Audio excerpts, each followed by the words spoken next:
SPMB dengan pendaftaran secara online, pemberlakuan jalur zonasi serta jumlah sekolah yang kian meningkat, berimbas sepinya peminat di beberapa sekolah yang ada di kota Palembang. Salah satunya SD Negeri 137 Palembang. Mulai dari pendaftaran hingga pengumuman, hanya dapatkan 4 siswa pendaftar. Padahal sebelumnya SD Negeri 137 ini sempat menjadi sekolah favorit yang ada di kota Palembang.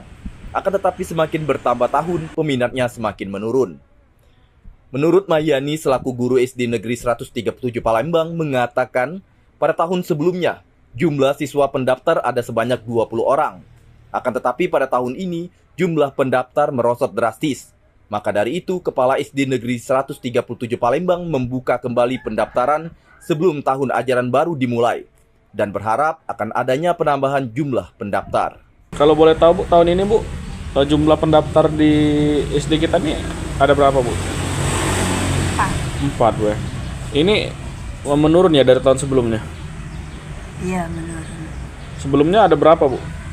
Kalau tahun kemarin 20. 20, tahun ini baru 4. Mungkin alasan agak sepi pendaftar ini kenapa Bu ya?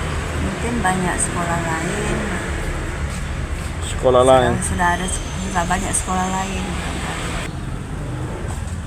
Nah, boleh kan? Pendaftar. Ya. Untuk siswa kalau yang ini Bu ya masih belum daftar, Iya, masih ditunggu Bu ya? Masih ditunggu. Oh, tapi itu keputusan Pak Sekolah Bu ya? Iya. Oh. Memang kalau selama ini kami memang terus menerima murid sampai murid itu ada di memenuhi kelas gitu. Oke, Bu. Ada berapa ruangan kita di sini Bu? Nah, sekarang 7, kalau kemarin tuh 8, kelas 6 2, jadi keluar 2. Jumlah gurunya Bu?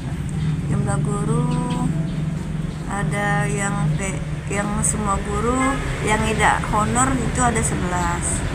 Yang ditambah honor admin berarti 21. Dari data yang didapatkan setelah dibuka kembali pendaftaran siswa baru, jumlah pendaftar bertambah. Itu pun dibuka jalur pendaftaran secara offline. Dari Palembang, Sumatera Selatan, Erwin Setiawan iNews melaporkan.